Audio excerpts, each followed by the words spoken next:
You've probably heard about the mysterious sea state of Atlantis.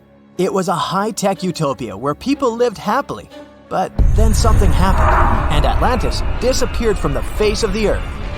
Many people believe that this city lies at the bottom of the Atlantic Ocean. But what if we've been looking in the wrong place all this time? What if it's somewhere different from where they're trying to find it? What if all this time Atlantis was in the middle of the Sahara Desert? Well, this unexpected theory has some evidence, but to study this version, you first need to understand what Atlantis was and how we got to know about it.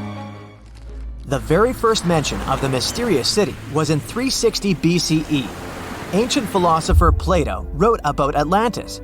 His work, Dialogues, described Atlantis as a rich land with advanced technologies. Its inhabitants were powerful, intelligent, and beautiful, like superhumans. He described in detail the structure of the city, and this was the main reason why many people believed in the existence of Atlantis. According to his records, the Atlanteans built this place in several concentric circles of black and red stone. Then they covered these circles with brass, tin, and precious metals. In the city, there were water channels on which ships sailed. The Atlanteans were sailors, so they built a passage from their city to the open sea. On the internet, you can find many drawings of Atlantis, created based on Plato's descriptions. Take a look at these drawings and an actual photo of the Eye of the Sahara. This place in the Sahara has a shape of several concentric circles. It looks as if a destroyed city left a trace on the sand. Many people have written online that the lost city was located there, but no one could prove it. Once upon a time, the Sahara was filled with rivers and lakes. In prehistoric times, there was only water there. So far, everything matches. The Eye of the Sahara was first discovered in the 1930s. This place was considered a crater from a fallen meteorite. But in the middle of the 20th century, scientists conducted a soil analysis and refuted the version with a fallen space rock.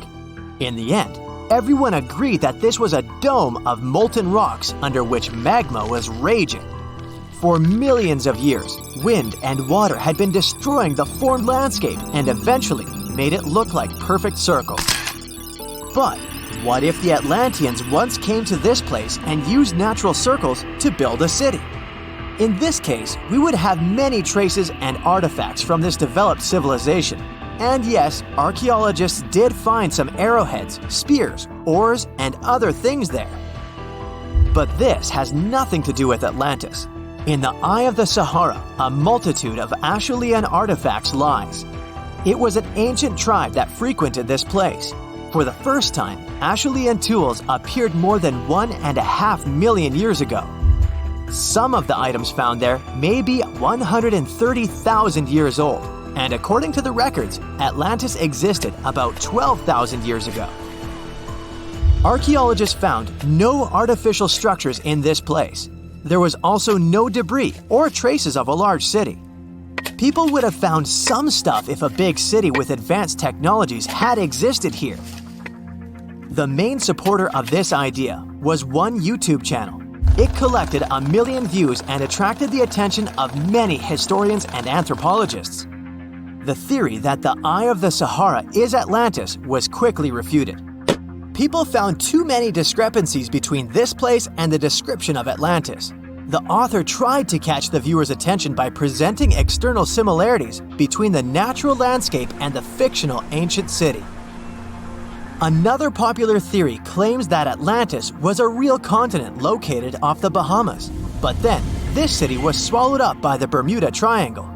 According to this legend, the city ruins still lie at the bottom of the triangle, but there's no confirmation of this theory either.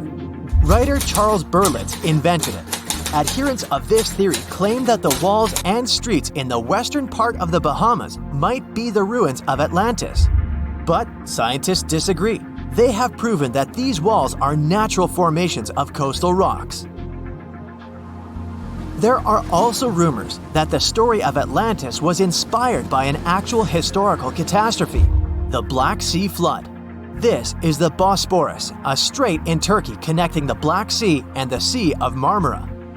Around 5600 BCE, the Black Sea was twice as small as it is now and had many cities on its shores. Unfortunately, a huge flood destroyed this flourishing civilization. Within a year, cities descended underwater, and surviving inhabitants moved to foreign lands and spread stories about the flood. Maybe these stories inspired Plato to come up with Atlantis. In the 1950s, people came up with another version. Atlantis was the continent that is now Antarctica. Tens of thousands of years ago, a warm continent with a developed city shifted to the northern part of our planet because of the movement of Earth's crust. The Atlanteans couldn't adapt to the cold conditions, and Atlantis was covered with a thick layer of ice. This theory was refuted when scientists began studying the tectonic plate's nature. It turned out that Earth's crust couldn't have moved such a huge continent as Antarctica. The tectonic plates don't behave this way at all. But the main question is, was Atlantis real? No one had described it before Plato. Perhaps the philosopher came up with it. Maybe he did this to emphasize the correctness of his views on life and to identify his philosophical theories. In his works, he wrote a lot about divine and human nature and how people can destroy this nature. He spoke of decaying ideal societies because of immoral behavior and vices. The Atlanteans were once moral, spiritual people who created a utopia, but then they became greedy and mean. They destroyed their inner nature, and for this, they had to witness the destruction of their city. One night, fires and earthquakes hit Atlantis and plunged the city into the sea. The higher powers punished people for their immoral behavior, and Plato also wanted everyone to be afraid of moral decay. But judging by the descriptions of the earthquakes and fire, it may seem that Atlantis was destroyed by a volcanic eruption, as it was with the ancient Roman city of Pompeii. And such destructions have happened pretty often throughout history. Natural disasters ruined many developed cities. One of the most famous cases occurred in 1100 BCE in the Mediterranean Sea, when a volcanic eruption destroyed the highly developed Minoan society. The Minoan society existed for about 2,000 years. These people mostly lived on the islands of Crete and Santorini, located north of Crete. The Minoans had beautiful houses, a sewage system, and a developed economy. They were engaged in agriculture, grew fruits and vegetables, painted frescoes, and made jewelry.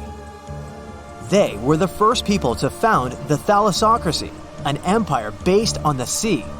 They lived off of fishing, piracy, and maritime trade. At the time, they performed cruel rituals, and their way of life was far from moral. They were used to earthquakes on the island of Santorini, so they reinforced the walls of the city with wooden beams, but they didn't know what a volcanic eruption was. And when the sulfur smell appeared in the air, they didn't suspect the impending catastrophe. When the volcano spilled out tons of lava and ash, all the residents of Santorini abandoned their homes and tried to escape, but they couldn't.